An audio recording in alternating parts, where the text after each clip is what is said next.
Hello दोस्तों, नमस्ते, राम राम। मैं हूं अमित चौधरी। स्वागत है आपका अपने YouTube channel Amit sir GK में। तो आज अच्छे तरीके से आज मैं थोड़ा सा फ्रेश फील कर रहा हूं, बहुत अच्छा फील कर रहा हूं क्योंकि तबीयत था काफ़ी दिनों से डाउन थी। ठीक है, तो एक दूसरी टेंशन थी मेरी। तो अभी काफ़ी हद तक सब कुछ ठीक है। तो आशा करता हूं अच्छे से मैं आपको बहुत बेहतर तरीके से समझाऊंगा आज से सभी क्लासों को। ठीक है, तो प्रॉपर तरीके से लगेंगे, मेहनत उसी एनर्जी के साथ लगेंगे। तो शुरू करते हैं अपने चैप्टर को, जिसमें मोस्ट इंपोर्टेंट सभी चैप्टर हो जाते हैं। आज पॉलिटी में हास्यकरण के बारे में जानेंगे कि हास्यकरण वर्ड क्या है, किसी जाति को, किसी जनजाति को, किसी अल्पसंख्यक को किस प्रकार से उसको मतलब एक किनारे करके। हास्यकरण का मतलब होता है, हास्य का मतलब होता है किनारे कर देना। ठीक है, कि उसको समाज के अंदर किस प्रकार से अलग कर दिया जाता है और किस तरीके से उसको देखा जाता है। ठीक है, ये सारी चीजें आज हम जानेंगे। कौन कौन से कानून बने हैं और किस अनुच्छेद में इनको इनको सुविधा मिली है, संविधान के अंदर आते हैं। ये सारी चीजें आज हम जानेंगे अपने इस चैप्टर में, जो कि इसमें से कम 5 क्वेश्चन आएंगे, देखने को मिलेंगे। ठीक है, वो मैं बता दूंगा जब आपके पेपर होंगे, तब आपके सामने मैं रखूंगा इसमें से क्वेश्चन। ठीक है, तो आशा करता हूं, इसीलिए मैं इस चैप्टर को लाया हूं। ठीक है, तो आशा करता हूँ सारी चीजों को ध्यान पूर्वक सुनोगे, समझोगे, नोट करते चलोगे। ठीक है, तो शुरू करते हैं आज।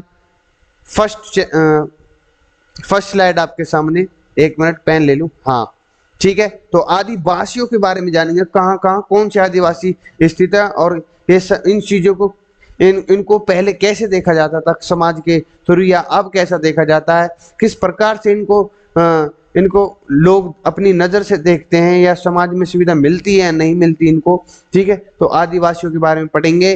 ठीक है, अल्पसंख्यकों का हास्यकरण और हास्यकरण के खिलाफ कानून, जो एक किनारा कर दिया जाता है, या किसी भी जनजाति को, किसी पिछड़े वर्ग को, या किसी भी धर्म के रिलेटेड को, जो मतलब नीची जात से संबंध करता है। ठीक है, या फिर दलित वर्ग से या पिछड़ा वर्ग से, उसके लिए क्या क्या कानून बने ताकि संविधान के अंदर, ताकि सबको एक समान रखा जाए। ठीक है, सामाजिक न्याय के बारे में जानेंगे, दलित और आदिवासी के अधिकारों की रक्षा के बारे में जानेंगे, जो कि मोस्ट इंपोर्टेंट पॉइंट है ये। ठीक है, तो शुरू करते हैं। हास्य एक उर्दू शब्द है।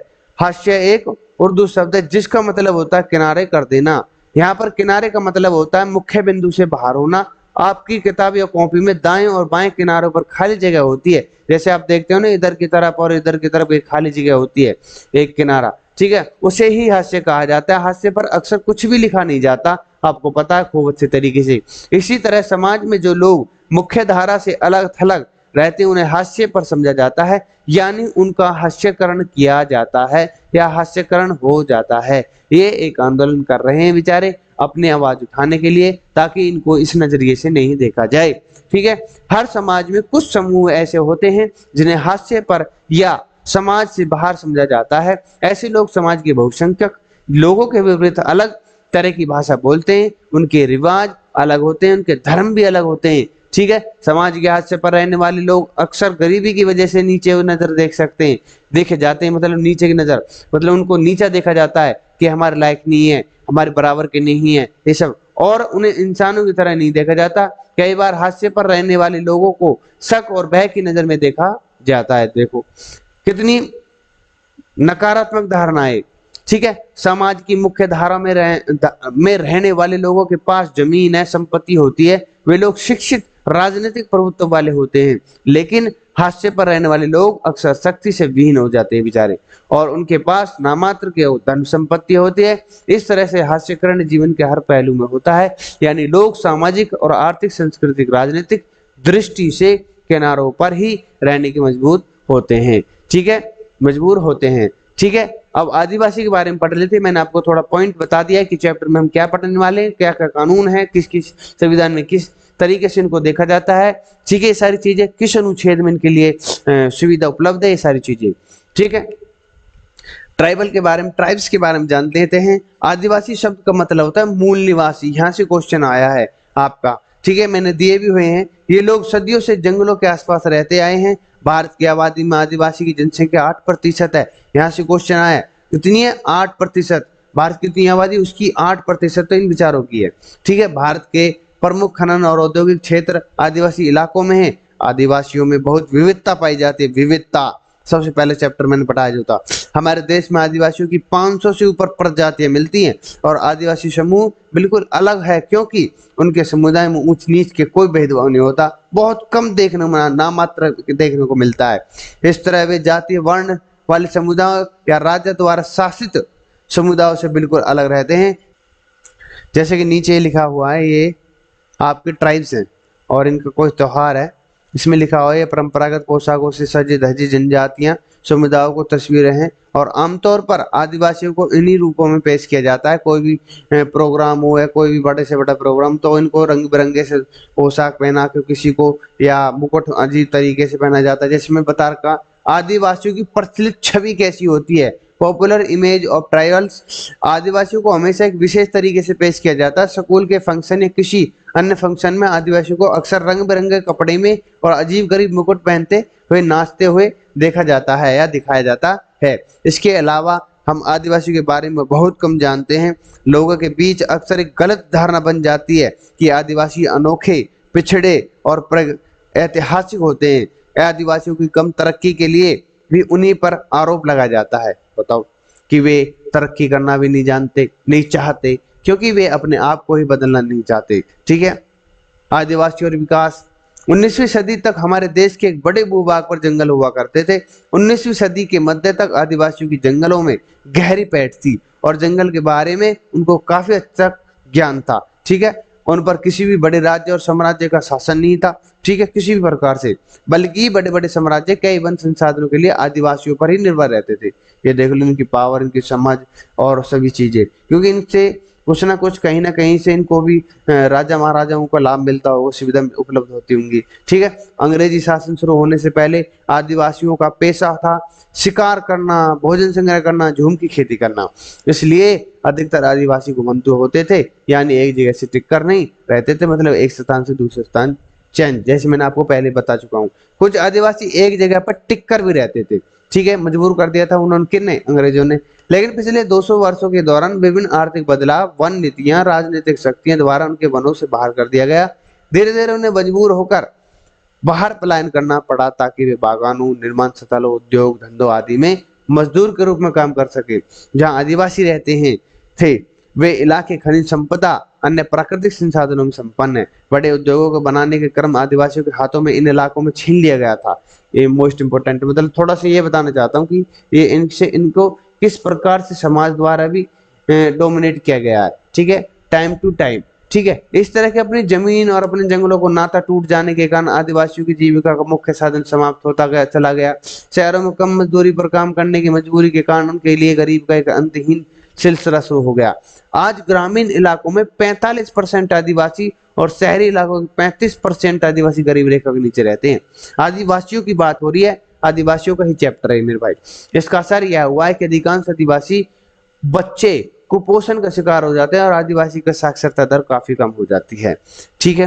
अल्पसंख्यकों का हास्यकरण किस प्रकार से होता है? ठीक है, जो समुदाय अन्य समुदाय की तुलना में कम संख्या में होते हैं उसे अल्पसंख्यक कहते हैं। ठीक है, जैसे कोई भी समुदाय है और वो अधिक मात्रा में है तो वो एक बहुसंख्यक के रूप में है। ठीक है, और जो कम मात्रा में है कोई भी समुदाय तो वो एक अल्पसंख्यक के रूप में आ जाता है। लेकिन इस नामकरण का सही अर्थ नंबर की सीमा से कहीं ज्यादा होता है। अल्पसंख्यकों को सत्ता में हिस्सेदारी, संसाधनों तक पहुंच और सामाजिक तथा सांस्कृतिक अधिकार की कमी का सामना करना पड़ता है।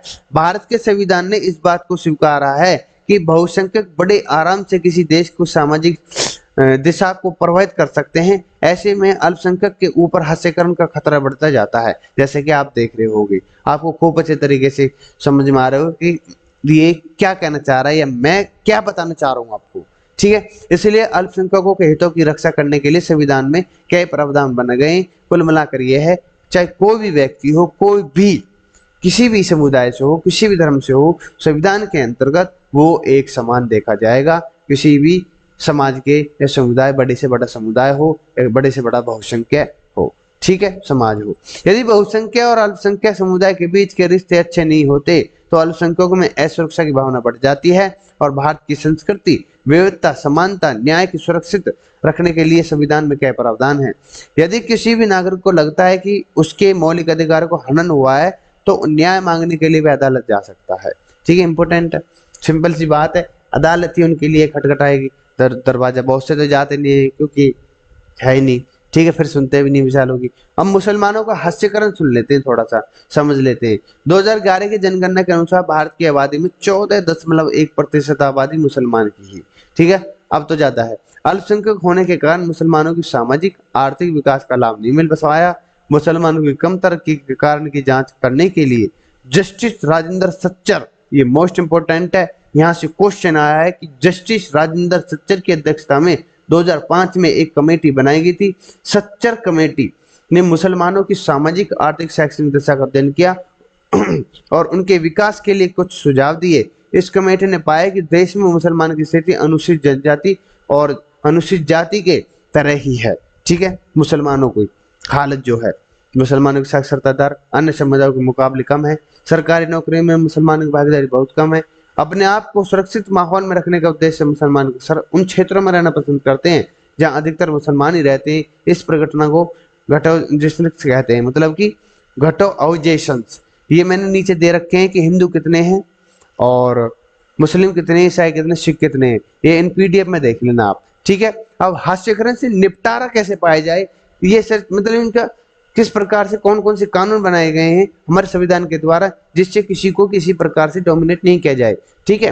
पढ़ते हैं, आदिवासी, दलित, मुसलमान, महिलाएं तक की बात है और हास्य पर रहने वाले अन्य समूहों को मानना है कि एक लोकतांत्रिक देश के नागरिक होने के नाते उन्हें भी समान अधिकार मिले हुए हैं। इनमें से कई अपनी चिंताओं को निवारण के लिए संविधान से उम्मीद लगाए रहते हैं। इन समूहों को शोषण से बचाने के लिए अधिकारों को कानून के रूप में दिया जाता है और कई नीतियां बनती हैं ताकि हास्य पर रहने वाले समूह को विकास में लाभ मिल सके। ये अपनी आवाज उठा रही है बेचारी महिलाएं, ठीक है। मौलिक अधिकारों को लागू करना, ये मोस्ट इंपोर्टेंट है कि हमारे समाज और राजनीति को लोकतांत्रिक बनाने के लिए संविधान में कई सिद्धांत बने हैं। उन्हें मौलिक अधिकारों की लिस्ट में परिभाषित किया गया है। ये अधिकार भारत के हर नागरिक के समान रूप से मिले हुए हैं। जहां तक कि हास्य पर रहने वाले लोगों का सवाल है, उन्होंने 2 तरीकों से इन अधिकारों का उपयोग किया है, ठीक है। पहला तरीका यह है कि मौलिक अधिकारों पर जोर देकर उन्हें सरकार की और इस बात को बात देखी जाए कि सरकार उन पर हो रहे अन्याय को, अत्याचार को माने। और दूसरा तरीका यह है कि इन लोगों ने सरकार को मौलिक अधिकारों के अनुसार नियम बनाने को प्रभावित किया है। बहुत अच्छी बात, ठीक है मेरे भाई। संविधान के अनुच्छेद 17 में कहा गया है कि अस्पृश्यता, सुन लेना, छुआछूत समाप्त हो चुकी है। संविधान के आर्टिकल 17 में दिया गया है। इसका मतलब है कि कोई भी किसी दलित को शिक्षित होने, मंदिर में जाने, जन सुविधाओं को इस्तेमाल करने से रोक नहीं सकता, ठीक है। इसका यह भी मतलब है कि किसी भी रूप में छुआछूत का वकालत करना एक लोकतांत्रिक सरकार बर्दाश्त नहीं करेगी। और आज छुआछूत एक दंडनीय अपराध हो चुका है जो कि पहले नहीं हुआ करता था। संविधान में और भी कई सेक्शन है हो और छुआछूत के खिलाफ बात करते हैं। उदाहरण के लिए संविधान के अनुच्छेद 15 में कहता है कि धर्म, जाति, लिंग, जनजात आधार पर किसी भी नागरिक को भेदभाव नहीं होगा। और दलितों ने इस अनुच्छेद का इस्तेमाल समानता प्राप्त करने के लिए किया है, ठीक है। हास्यकरण के लिए कानून के पढ़ लेते हैं जो कि मोस्ट इंपोर्टेंट है कि कानून क्या है, कानून किस क्यों बनाए गए कानून है ये, ठीक है मेरे भाई। कि सरकार अपने नागरिकों की सुरक्षा के लिए कानून बनाती है और हमारे देश में शोषित समूह के लिए विशेष कानून नीतियां बनाती है, ठीक है। कई बार किसी कमेटी के संशोधन पर या किसी भी सर्वे के आधार पर कानून और नीतियां बनती है। उसके बाद सरकार इन नीतियों को लागू करने के लिए हर प्रयास करती है, ठीक है, ताकि विशेष समूह के लोगों को बराबर अवसर मिल सके, बराबर किसी को किसी प्रकार से छोड़ा ना जाए, बचाया नहीं, मतलब कि उनको सुविधा दी जाए बराबर तौर पर, उनको अलग तरीके से मतलब डोमिनेट नहीं किया जाए किसी प्रकार से। अगर आप इन चीजों में भी उनको बचाव करने लगे, मतलब उनको छेकने लगे, कहने का मतलब ये, तो ये बेकार हो जाएगी बात, उनके लिए बहुत ही गलत बात हो जाएगी, जो कि संविधान में ऐसी कुछ लिखा नहीं हुआ है। सभी एक समान है मेरे भाई, ठीक है। सामाजिक न्याय क्या है? दलितों, आदिवासियों की बहुत जनसंख्या वाले क्षेत्रों में केंद्र और राज्य की सरकार विशेष योजनाएं लागू करती हैं। उदाहरण के लिए दलितों और आदिवासी छात्रों के लिए सस्ते दर पर मुफ्त हॉस्टल बनाए जाते हैं ताकि वे शिक्षा प्राप्त कर सके। और हो सकता है कि शिक्षा की उचित सुविधाओं को उनके घरों के आसपास न हो, ठीक है, पर लेकिन कर रखे हैं सुविधाएं, ठीक है, चाहे दलित हो, बेचारे आदिवासी हो।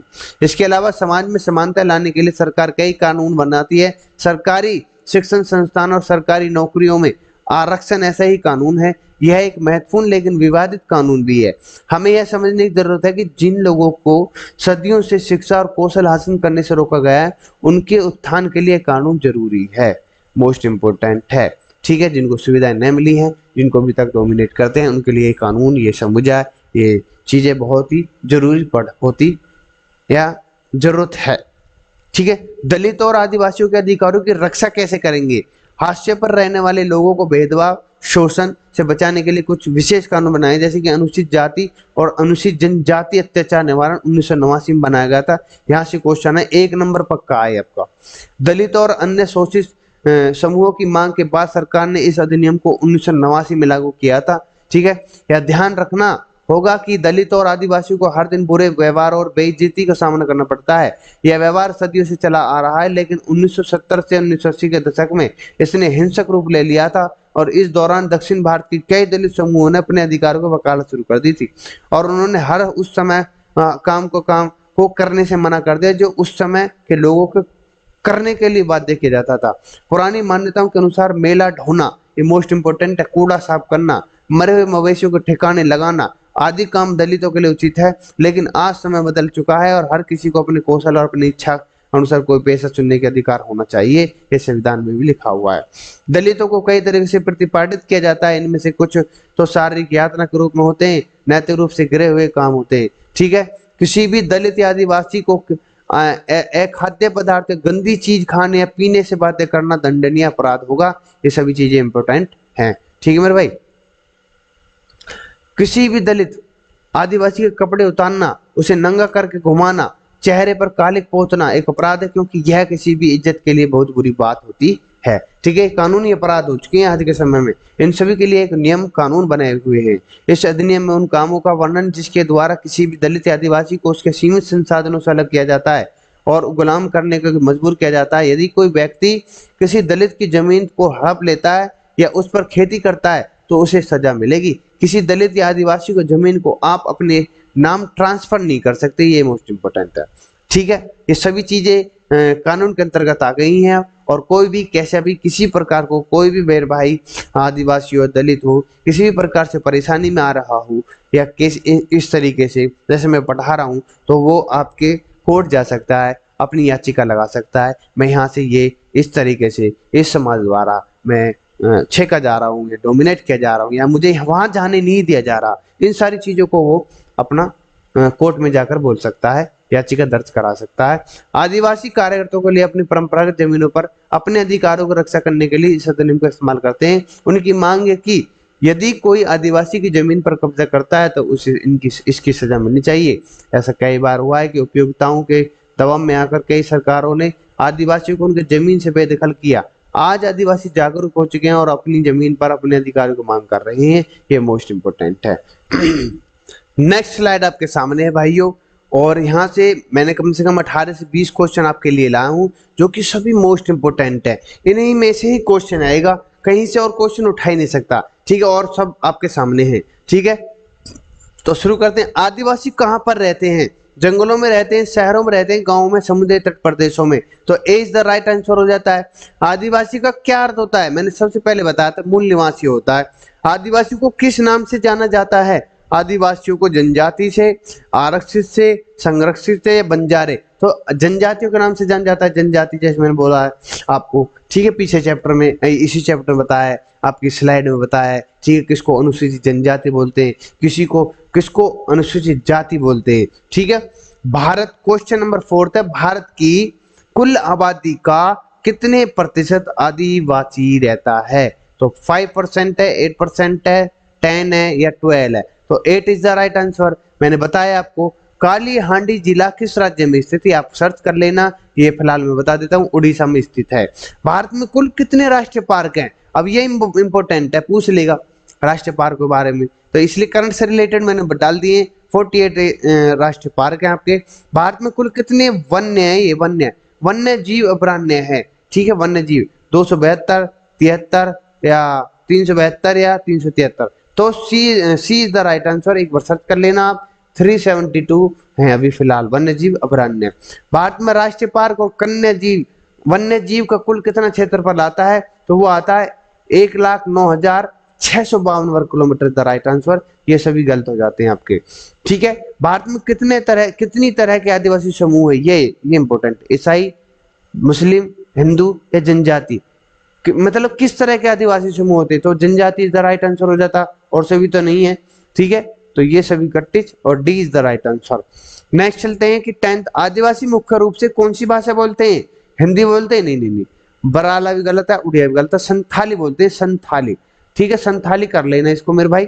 ठीक है, Santhali is the right answer. Next है, आज अकेले असम में लाख आदिवासी हैं, कितने? 70 है, 80 है, 90 है, 60 है। इन कमेंट मुझे बताओ इसके बारे में कि कितने हैं। ठीक है, चलो, भारत के किस राज्य में आदिवासी समूह नहीं है? ये इंपॉर्टेंट है क्वेश्चन, ये इंपॉर्टेंट है, पूछा गया क्वेश्चन है कि भारत में किस राज्य में आदिवासी ही नहीं है एक भी। उड़ीसा में है बिल्कुल, छत्तीसगढ़ में है, झारखंड में पाए जाते, लेकिन हरियाणा में नहीं मिलता। A is the right answer, Haryana वाले। ठीक है, निम्नलिखित में से कौन सा आदिवासी बहुल क्षेत्र है? जमशेदपुर, राउरकेला, बोकारो। उपरोक्त सभी में है आदिवासी। दलित शब्द का क्या अर्थ है? ये क्वेश्चन इंपोर्टेंट है कि दलित शब्द का अर्थ क्या है कि आर्थिक व सामाजिक रूप से पिछड़ा, राइट।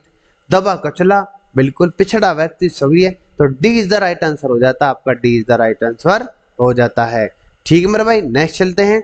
15 क्वेश्चन, निम्नलिखित में से कौन सा समुदाय हास्यई समूह है? दलित है, बिल्कुल। जो हास्य होता है, जिनको मैंने बताया आपको, जो हास्य बोलते हैं, जो एक किनारा, इसका मतलब किनारा होता है। ठीक है, एक तरफ मतलब डोमिनेटी हो गया, जिनको दबाया कुचला जाता है, वो दलित है, मुसलमान है, आदिवासी है, तो D is the right answer हो जाता है। अनुसूचित जाति या जनजाति अधिनियम कब पास किया गया था? 1988, 89 में किया गया था। कौन प्रधानमंत्री था उस समय? ठीक है, किसने ये पास किया? ये सारी चीज इंपोर्टेंट है, मैं बता दूंगा। भारत के नागरिकों को कुल कितने मौलिक अधिकार प्राप्त है? अभी तो फिलहाल 6 हैं, आगे कुछ नहीं पता। ठीक है, तो 6 कौन कौन से हैं वो सभी आप याद करके आना या सर्च कर लेना। ठीक है, मोस्ट इंपोर्टेंट है आपके सामने। ठीक है, नेक्स्ट क्वेश्चन है, आदिवासी 1989 के अधिनियम का किस रूप में सहारा लेते हैं? ठीक है, मतलब कि आदिवासी जो है 1989 के अधिनियम का किस रूप में सहारा? जाति सूचक अपमान से बचने के लिए, बिल्कुल। नौकरी करने के लिए, बिल्कुल। परंपरागत जमीनों पर कब्जा करने के लिए, उपरोक्त सभी इज द राइट आंसर है। बेचारे की जो जमीन है वो तो कब्जा खरीदेंगे। ठीक है, तो इसी के साथ मेरी क्लास समाप्त होती है। धुआंधार तरीके से इसी एनर्जी के साथ चलेंगे। मैंने बताया आपको कि थोड़ी सा मेरा तबीयत डाउन हो गई थी, इसके बाद आपको सारी क्लासेस अच्छे तरीके से देखने मिलेंगे। तो आशा करता हूँ सारी चीजें आपको समझ में आ गई होंगी, क्लियर हो चुका होगा। ठीक है, तो इसी के साथ मैं विदा लेना चाहता हूँ। नमस्ते, राम राम, जय हिंद, जय भारत। लगे रहेंगे हम इसी प्रकार से और मिलते हैं नेक्स्ट क्लास में।